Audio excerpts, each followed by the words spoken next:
I played a recording of my husband beating me at our community fundraiser in front of everyone who ever told me I was blessed to have him. That was 3 months ago.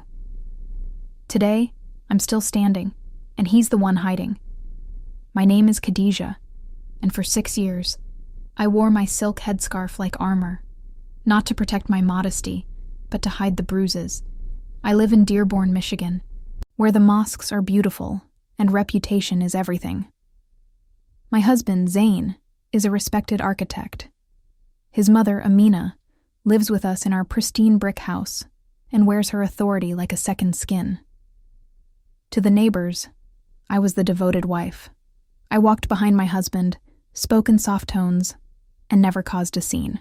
They saw the version of me that I was taught to perform, the one that smiled through charity events and recited prayers with a steady voice.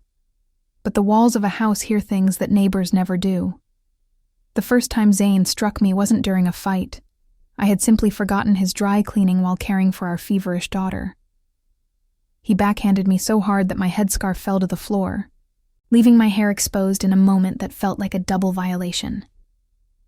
The next morning, Amina found me trying to cover the swelling with foundation. She didn't offer comfort. She offered a warning. She told me that if I spoke about what happened, I would destroy the family honor. She said Allah loved the patient, and that my duty was to carry my husband's stress so he could carry the world. So I became a ghost. I learned to read his moods like weather patterns, to anticipate his anger, to be invisible enough to survive. But survival isn't the same as living, and eventually, even ghosts get tired of haunting the same halls. This is the story of how I stopped being silent. It's long and it's painful, but I need to tell it. If you want to hear how a woman who was taught to disappear learned to take up space again, stay with me. You can follow the stories here so you don't miss what happens next. The fracture in my perfect lie started with a grocery receipt. It was a Thursday morning in late September, and I was making Zain's coffee the way he demanded. 2 sugars, no cream, served at exactly 7:15 a.m., in the blue ceramic mug his mother brought from Lebanon. I had gotten good at these rituals. They were the difference between a peaceful morning and one where I'd spend the afternoon icing my wrists. I was wiping down the counter when I found it. A crumpled receipt tucked between the fruit bowl and the wall. Dinner for 2 at the Grove, an upscale restaurant downtown.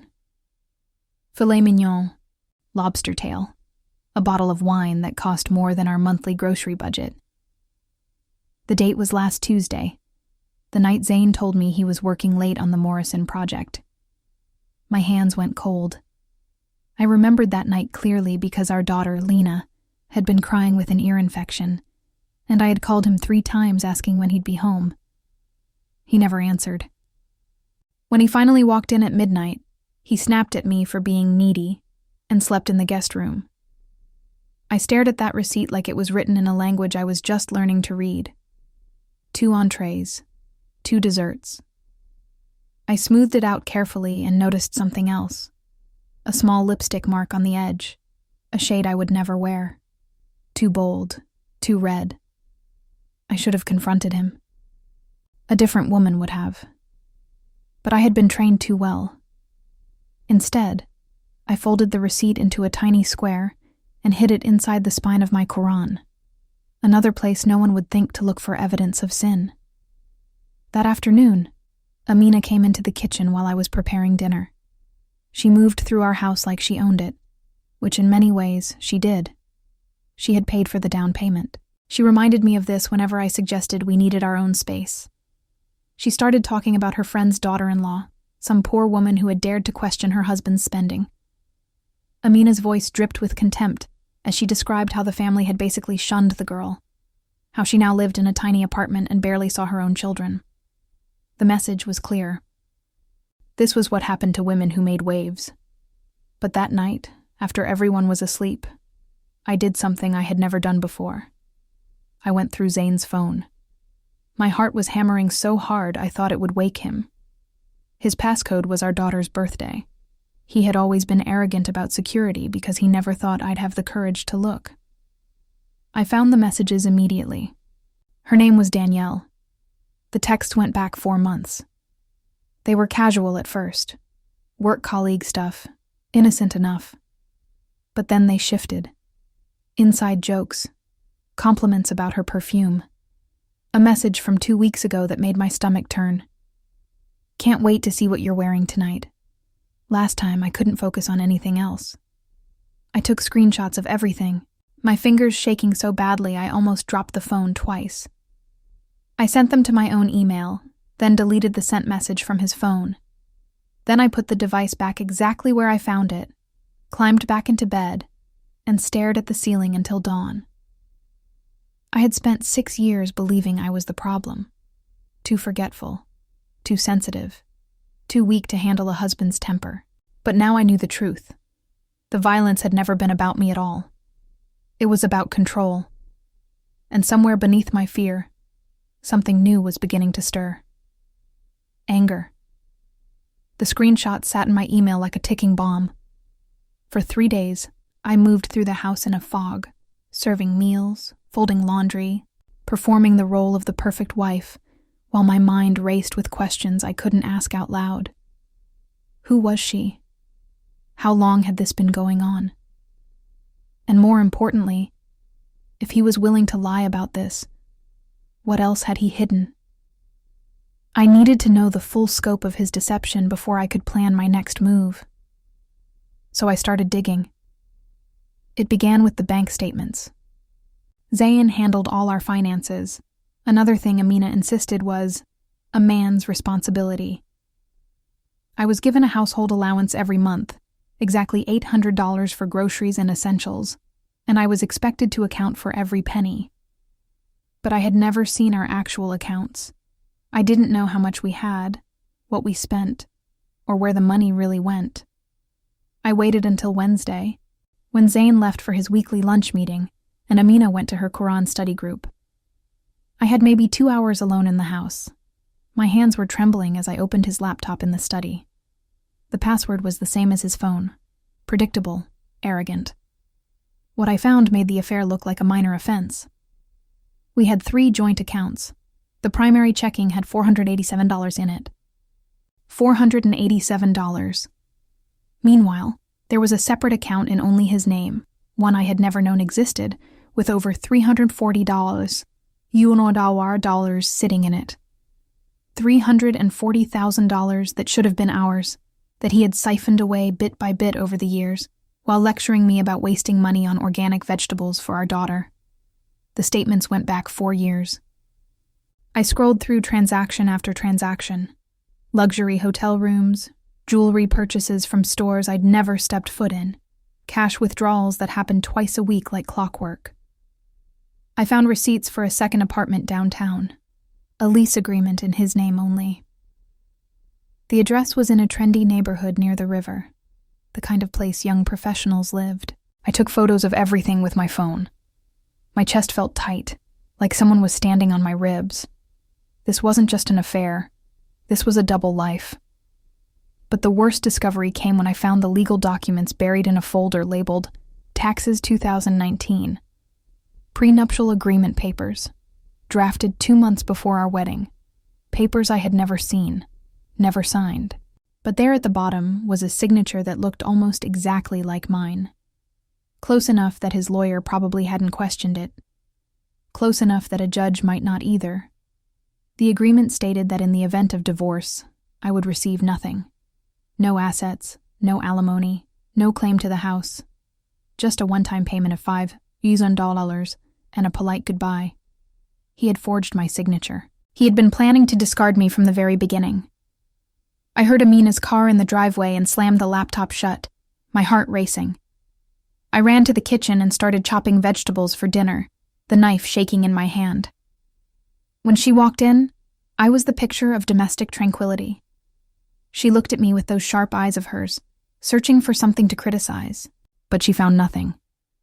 Because I had learned from the best, how to wear a mask, how to smile through the pain. That night, I lay in bed next to my husband while he slept peacefully, and I realized something crucial. I wasn't just gathering evidence anymore. I was building a case, And for the first time in 6 years, I had a plan that went beyond just surviving tomorrow. I was going to take everything from him, the same way he had taken everything from me. The hardest part wasn't collecting evidence. It was pretending nothing had changed.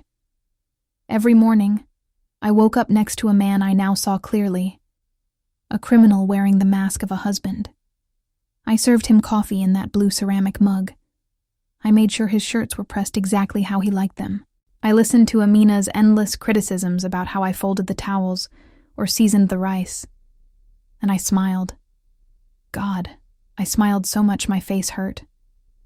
But behind that smile, I was watching, learning, waiting. The following Tuesday, Zane announced he had another late meeting. I nodded obediently, kissed his cheek, and watched him drive away in his Mercedes. Then I grabbed my keys and followed him. I had never tailed anyone before. I kept 3 cars between us, my heart pounding, convinced he would spot me. But he didn't. He was too confident, too certain that I was home where I belonged, preparing his dinner and putting our daughter to bed. He drove straight to the apartment building I had found in the lease agreement. It was one of those new luxury complexes with a doorman and floor-to-ceiling windows, the kind of place that cost more per month than most families made in a year. I parked down the street and waited. 20 minutes later, a woman arrived. She was younger than me, maybe 25, with dark hair styled in waves and a designer bag slung over her shoulder. She walked with the confidence of someone who had never been hit for speaking too loudly. She smiled at the doorman like they were old friends. Danielle. It had to be. She disappeared inside, and I sat there in my car, gripping the steering wheel. Part of me wanted to storm in there, to make a scene, to shatter their little fantasy world. But I didn't, because making a scene wasn't part of the plan. Instead, I took photos.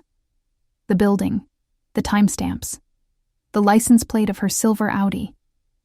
I documented everything with the cold precision of a detective. When I got home 2 hours later, I told Amina I had been at the pharmacy picking up Lena's medicine. She barely looked up from her phone. I was that invisible to them, so trustworthy, so broken, that they never imagined I might be capable of deception myself. Over the next 2 weeks, I became a woman I didn't recognize. During the day, I was the obedient wife and daughter-in-law. I attended the mosque events. I smiled at the neighbors. I let Amina lecture me about my duties. But at night, while Zane snored beside me, I was on my laptop researching Michigan divorce law, financial fraud, and domestic violence documentation. I learned that forging a spouse's signature on a prenuptial agreement was criminal fraud. I learned that hidden assets could be subject to forensic accounting in divorce proceedings.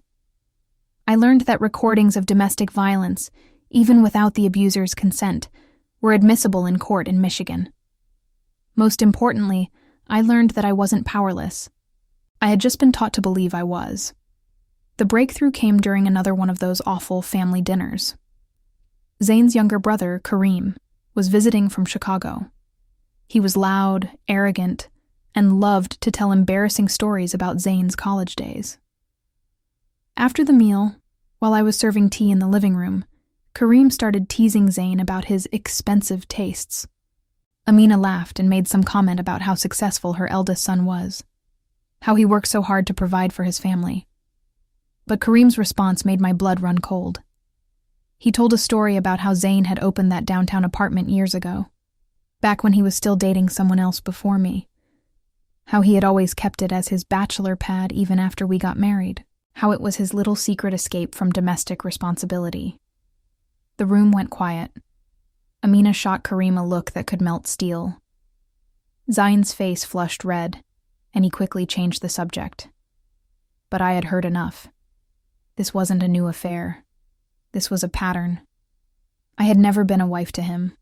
I had been a convenient cover story, a way to appear respectable to the community while he lived his real life somewhere else.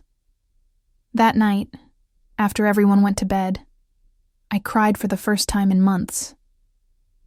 But they weren't tears of sadness. They were tears of rage. And rage, I was learning, could be sharpened into something useful. I couldn't do this alone. That was the conclusion I reached one sleepless night in mid-October, staring at the ceiling while Zane's breathing rumbled beside me. I had evidence. I had anger. But I didn't have resources. More importantly, I didn't have a safe place to land when everything exploded. The first person I thought of was my cousin Noor. Noor was everything I wasn't: outspoken, independent, divorced. She had left her own abusive marriage 5 years ago and moved to Ann Arbor, where she now ran a small catering business and lived in a cheerful apartment with plants on every surface. The family barely spoke to her. Amina referred to her as the cautionary tale, the woman who had chosen her own dignity over family honor. I hadn't talked to Noor in over a year, not since Amina had forbidden me from attending her housewarming party. But one afternoon, while Amina was at the market and Zane was at work, I called her from the Target parking lot. She answered on the second ring. When I told her I needed to talk, she didn't ask questions. She just said she would drive down that weekend. We met at a coffee shop in the next town over, far enough from Dearborn that no one would recognize me.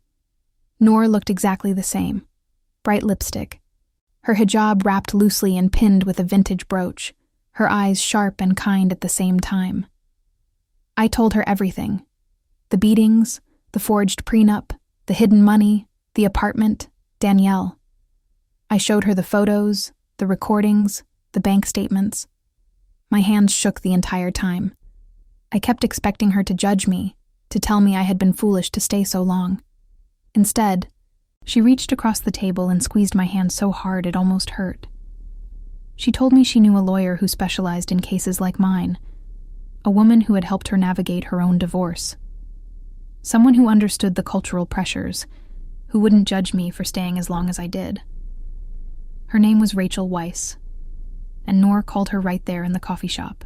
The consultation was scheduled for the following Thursday. Noor offered to come with me, to help with Lena if I needed it. For the first time in years, I didn't feel completely alone. But building an escape plan required more than just legal advice.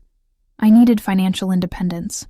The $800 monthly allowance Zane gave me wasn't enough to survive on, and I had no access to any real money. I had worked as a bookkeeper before we got married, but Amina had insisted I quit after the wedding. She said a working wife reflected poorly on a husband's ability to provide, so I started small. I took on freelance work through an online platform, doing data entry and basic accounting for small businesses. I used a laptop I bought with cash from money I had saved by lying about grocery costs. $5 here, $10 there, hoarded over months. I worked late at night after everyone was asleep, or during the day when I was supposedly running errands. The money wasn't much, maybe $300 or $400 a month, but I opened a new bank account in only my name at a branch across town. Every cent went in there. It was my lifeline, my ticket out. The Thursday consultation with Rachel was like stepping into another world. Her office was bright and modern, with framed degrees on the wall and a big window overlooking downtown Detroit. She was in her 40s, professional but warm, and she listened to my story without interrupting once. When I finished, she leaned back in her chair and spoke to me like I was a person, not a victim. She told me that the forged prenup was criminal fraud and would be thrown out in court. She explained that Michigan was an equitable distribution state, which meant I was entitled to half of everything we had accumulated during the marriage, including that $340 Enerd he had hidden. She said the recordings and photos I had collected were strong evidence for both the divorce and a potential restraining order. Then she said something that made my throat tight. She told me I was one of the bravest women she had ever met, and that she would be honored to represent me. I cried in her office, not sad tears, relief tears. Someone believed me. Someone was on my side. Rachel laid out a timeline. We would file for divorce, request an immediate restraining order based on the abuse, and freeze all joint assets pending the outcome. We would also report the forged prenup to the police. The goal was to move quickly, before Zane had time to hide more money or retaliate. But she warned me. The next few weeks would be dangerous. The moment he realized I was leaving, he would escalate. She advised me to have a safety plan, a place to go, and people who knew where I was at all times. Noor offered her apartment immediately. She said I could stay as long as I needed, that Lena could have her spare bedroom, that we would figure it out together. For the first time since I found that receipt, I felt something other than fear and rage. I felt hope. But hope, I was learning, required perfect timing. And I was running out of time. Zane made a mistake. They always do. It happened on a cold Saturday in early November. I was in the kitchen making lunch when I heard him on the phone in the study, his voice raised in frustration. He was normally so careful, taking calls outside or in his car, never letting me overhear anything important. But this time, something had rattled him. I crept closer to the door, my heart hammering. I could hear fragments of the conversation. He was talking to someone about the Morrison project, the big commercial development that was supposed to be his masterpiece. But something had gone wrong. The permits were delayed. The investors were getting nervous. And apparently, Zane had borrowed money from the project budget for personal expenses. When he hung up, he punched the wall so hard I heard the drywall crack. Then he stormed past me without a word, grabbed his keys, and left. He didn't say where he was going. He didn't have to. I went into the study and found what he had left behind in his anger. His work laptop, still open, still logged in. My hands moved before my brain could catch up. I plugged in the USB drive I had been carrying in my pocket for weeks and started copying files. What I found was staggering. Zane hadn't just hidden money from me. He had been embezzling from his own firm. Over the past 2 years, he had siphoned nearly $180,000 from project budgets, disguising the transactions as consultant fees and material costs. He had been using that money to fund his secret apartment, his gifts to Danielle, his expensive dinners and trips. The Morrison project alone was short $60, $0. If the investors did a forensic audit, and it sounded like they were about to, Zane would be facing criminal charges, not just a messy divorce. I copied everything. Every spreadsheet, every falsified invoice, every email where he discussed moving money around. I didn't know if I would need it, but Rachel had taught me one crucial lesson. Documentation was power. But the real gift came later that night. Zane came home drunk, which was unusual for him. He prided himself on control. But tonight, he was sloppy and mean. Amina tried to get him to go to bed, but he shoved past her and grabbed my arm, dragging me into the bedroom. He accused me of being ungrateful, of not appreciating everything he provided. He said I was lucky to have him, that no other man would want a woman as weak and useless as me. Then he slapped me hard enough that I tasted blood. But this time I had my phone in my dress pocket, recording everything. When he finally passed out on the bed, I locked myself in the bathroom and listened to the playback. His voice was crystal clear. The sound of the slap was unmistakable.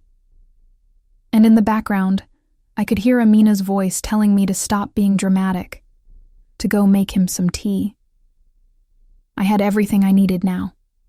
The financial fraud, the abuse, the hidden apartment, the affair. I had built a case so airtight that even the best lawyer couldn't tear it apart, but I also knew that the window for escape was closing. Zane's firm was probably going to launch an internal investigation soon. If they did, he would know someone had accessed his files. He would know I had the evidence. And cornered, desperate men were the most dangerous kind. Rachel had been right. I needed to move fast. That Sunday, while Zane was sleeping off his hangover and Amina was at the mosque, I packed 2 suitcases. I took only what we absolutely needed. Clothes for me and Lena, important documents, the few pieces of jewelry my mother had given me. I hid the suitcases in the trunk of my car, covered with reusable grocery bags. I also made copies of everything. All the evidence, all the recordings, all the bank statements. One set went to Rachel. One set went to Noor. One set stayed with me. If anything happened, if Zain tried to destroy the evidence, it wouldn't matter. The truth was already out there, multiplied and protected. Tuesday morning, I took Lena to school like always. But instead of coming home, I drove to Rachel's office. We filed the divorce papers, the restraining order, and the police report about the forged prenup all at once. The wheels were in motion. By tomorrow, Zain would be served at his office. I picked up Lena early, telling the school she had a dentist appointment. Then I drove straight to Noor's apartment in Ann Arbor. By the time Zain got home and realized we were gone, we were already 40 miles away, the door locked, and Noor's neighbors, 2 large men who ran a moving company, informed of the situation. That night, my phone exploded with messages. Zain's were frantic at first, then angry, then threatening. Amina's were vicious, calling me a disgrace, a liar, a woman who had destroyed her family's honor. She said I would regret this, that the community would never forgive me, that I would end up alone and miserable. I blocked them both. Then I turned off my phone, held my daughter close, and let myself cry. Not from sadness, but from the overwhelming relief of survival. But I knew this wasn't over. The real battle was just beginning. The restraining order was granted within 48 hours. The judge took one look at the photos of my bruises, listened to 30 seconds of the recording from that drunk night, and signed the paperwork without hesitation. Zain was ordered to stay at least 500 feet away from me and Lena. He was also temporarily barred from accessing any joint accounts pending the divorce proceedings. I watched Rachel explain all of this from across her desk, and I felt a strange sense of detachment, like I was observing my own life from a distance. This was really happening. I was really doing this. But the legal victory was just the first domino. The real avalanche started when Zain's firm got an anonymous tip about financial irregularities in the Morrison project. I didn't send it. I don't know who did. Maybe it was Rachel working through a contact. Maybe it was one of the investors who finally started asking the right questions. Either way, within a week, the firm had hired a forensic accountant. I heard about it through Noor, who heard about it from her friend who worked at a rival firm. The rumors spread fast in Dearborn's professional circles. Zain Al-Farsi, the Golden Boy architect, was under investigation for embezzlement. The firm had suspended him pending the audit results. His reputation, the thing he had beaten me to protect, the thing Amina had demanded I sacrifice myself to preserve, was crumbling in real time. But I wasn't satisfied yet. Because the community still saw me as the villain. I was the disobedient wife who had abandoned her family. I was the troublemaker who had aired private business in public. The whispers at the mosque, the cold shoulders at the grocery store, they all said the same thing. I was the one who had brought shame. So I decided it was time they heard the whole truth. The annual Dearborn Community Gala was scheduled for the 3rd Saturday in November. It was the biggest social event of the year, a fundraiser for the local Islamic center, attended by every prominent family in the area. Zain had bought a table months ago, back when he thought he'd be there to bask in admiration. Instead, I was the one who showed up. I wore a deep emerald abaya that my mother had given me, elegant and modest. I wrapped my hijab in soft charcoal gray, pinned perfectly. I walked into that banquet hall with my head high, and I could feel every eye in the room turn toward me. The whispers started immediately. Amina was there, of course, sitting with her group of elder women, her face hardening into a mask of fury when she saw me. Zain wasn't there, probably because the restraining order legally barred him from any event I attended. But his absence said everything. I didn't make a scene. I didn't stand on a table or grab a microphone. Instead, I went table to table, speaking quietly to the people who mattered. The community leaders, the imam's wife, the women who had once looked at me with pity and called me blessed. I told them the truth. Not in anger, but in calm, measured words. I told them about the beatings. I showed them photos of the bruises on my phone, dated and time-stamped. I told them about the forged prenup, the hidden money, the secret apartment. I told them that Zane was under investigation for embezzlement, and that the family honor they had all demanded I protect was built on lies and stolen money. Some people looked away, uncomfortable. Some people seemed shocked, like they genuinely hadn't known. But a few, a surprising few, thanked me for my courage. One woman, an older lady who had always seemed so traditional, gripped my hand and whispered that her own daughter had suffered in silence for years. She said she wished someone had spoken up sooner. The final move came from Rachel. She had been working with the police on the forged prenup case, and they had discovered something else. Zane had used my forged signature on other documents too. Loan applications, credit card accounts. He had opened lines of credit in my name without my knowledge, racking up debt that I would have been held responsible for if we hadn't caught it. Identity theft, financial fraud, domestic violence, embezzlement. The list of charges kept growing. By the time the gala ended, I knew the story had spread. Tomorrow, everyone would know. The narrative would shift.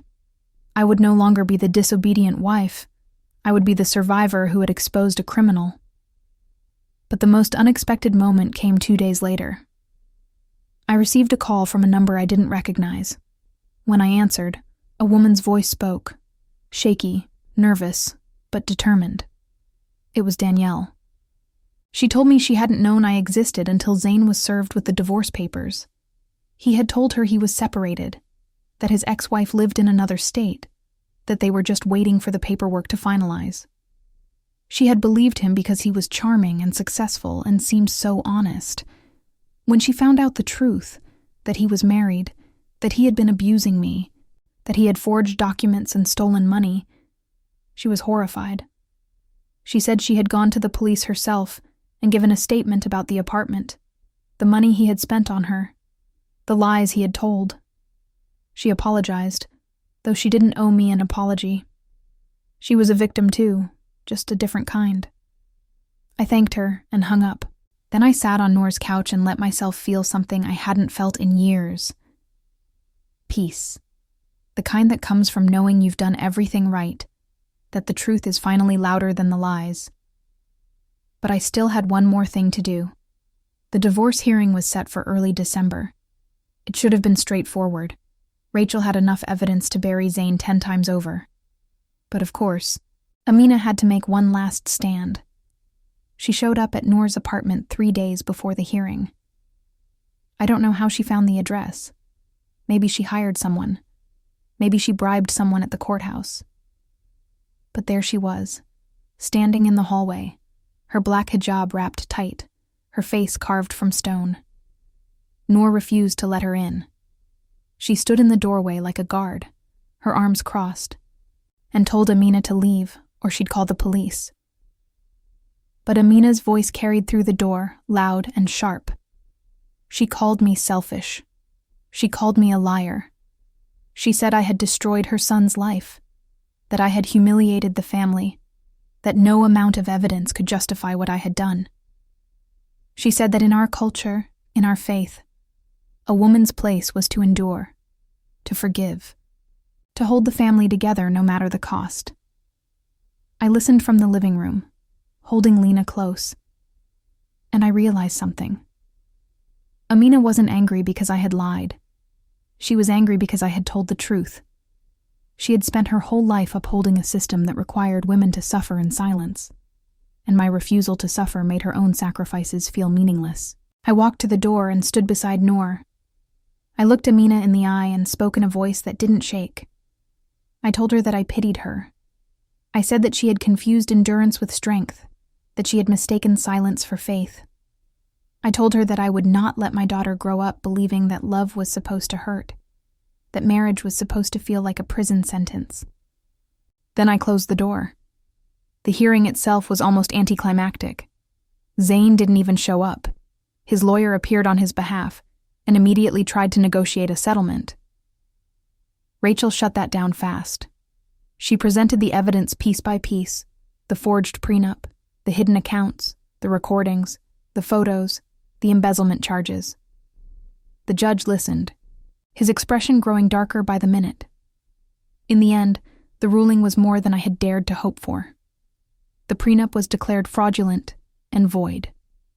I was awarded half of all marital assets, including the $340 in the hidden account.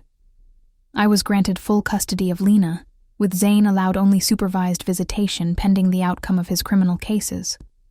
The house was ordered sold, with the proceeds split evenly. I was also awarded $75,000 in compensatory damages for the abuse and fraud. The judge called Zane's actions reprehensible and a profound betrayal of trust. I walked out of that courthouse with Rachel by my side, the winter sun bright and cold on my face. Noor was waiting in the parking lot with Lena, who ran to me with a huge smile. I picked her up and held her tight, and for the first time in years, I felt like I could breathe all the way down to the bottom of my lungs. But the real reckoning came a week later. The forensic audit at Zane's firm was completed, and the results were damning. He had embezzled over $200,000 across multiple projects. The firm fired him immediately and filed a lawsuit to recover the funds. The local prosecutor also filed criminal charges, wire fraud, embezzlement, and identity theft. His trial was set for the following spring. If convicted, he could face up to 10 years in prison. The community's response was mixed. Some people still blamed me, still whispered that I should have handled things privately. But others, more than I expected, reached out with support. Women I barely knew sent messages thanking me for speaking up. A local organization that helped domestic violence survivors asked if I would share my story at their next fundraiser. Slowly, the narrative was changing. I was no longer just the woman who had defied her husband. I was the woman who had survived, and Danielle, surprisingly, became an unlikely ally. She testified at Zane's criminal trial, describing how he had manipulated her, how he had used embezzled money to finance their relationship. Her testimony was crucial in the prosecution's case. In March, Zane was convicted on all charges. He was sentenced to 8 years in federal prison and ordered to pay restitution to his firm, and to me. I didn't attend the sentencing. I didn't need to. By then, I had already moved on. It's been a year since I walked out of that house in Dearborn. I'm writing this from my own apartment now, a small, bright 2-bedroom in Ann Arbor that I share with Lena. It's nothing fancy, but it's ours. Every piece of furniture, every dish in the cabinet, every plant on the windowsill, I chose it all myself. I went back to work as a bookkeeper, this time for a nonprofit that helps immigrant women navigate the legal system. It's not glamorous, but it's meaningful. I help women understand their rights, translate documents, connect them with resources. I help them see that they're not powerless, even when everything in their world tells them they are. Lena is thriving. She's in a good school now, making friends, laughing more than I've heard her laugh in years. She asks about her father sometimes, and I tell her the truth in age-appropriate ways. I tell her that sometimes people we love make bad choices, and that it's okay to love someone and still choose to be safe. Noor and I are closer than ever. She's become the sister I never had, the family I chose instead of the one I was born into. We have dinner together twice a week, and she's teaching Lena how to cook traditional dishes, the good parts of our culture, the parts worth keeping. I still wear my hijab most days, but now it's a choice, not a uniform. Some days I wrap it in bright colors. Some days I leave my hair uncovered. I'm relearning who I am when I'm not performing for anyone else. The money from the divorce settlement is sitting in an account, earning interest. I'm using some of it to go back to school, accounting degree, online program. I want to be able to support myself completely, to never depend on anyone else for my survival. I've also started writing. Nothing fancy, just my story, in my own words. Rachel thinks it could help other women going through similar situations. She says reading about someone who survived might give them the courage to take the first step. I've heard from a few women in the community since everything happened. Women who reached out quietly, privately, to tell me their own stories. Women who are still trapped, still trying to figure out how to leave. I share my lawyer's number. I share the resources. I tell them that it's possible, that they can survive this, that there is a life waiting on the other side of fear. Amina sends letters sometimes. I don't read them anymore. Noor screens them first, and if they're just more guilt trips and blame, she shreds them. I've forgiven Amina in my own way, not because she deserves it, but because carrying that anger was exhausting. I've let it go. As for Zain, I think about him less and less.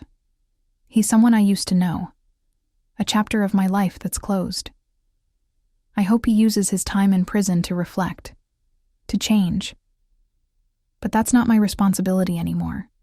The hardest part of this whole journey wasn't the legal battles or the community judgment. It was learning to trust myself again, learning to believe that my voice mattered, that my pain was real, that I deserved better. It took months of therapy, countless conversations with Noor and Rachel, and a lot of quiet nights staring at my reflection in the mirror, relearning the face of the woman I had become. But I did it. I survived. And more than that, I'm actually happy. If you're reading this from somewhere you feel trapped, I want you to know something. You are not alone. Your story matters. Your pain is real. And you are so much stronger than you know. It took me 6 years to find my voice. But when I did, it changed everything. I'm curious. Where are you reading this from? Drop your city in the comments. It helps me know I'm reaching people who might need to hear this. And if you haven't already, follow this channel for more stories like mine. Stories of women who were told to stay silent and chose to speak anyway. Because silence protects the wrong people. And our voices, our truth, that's the thing they fear most.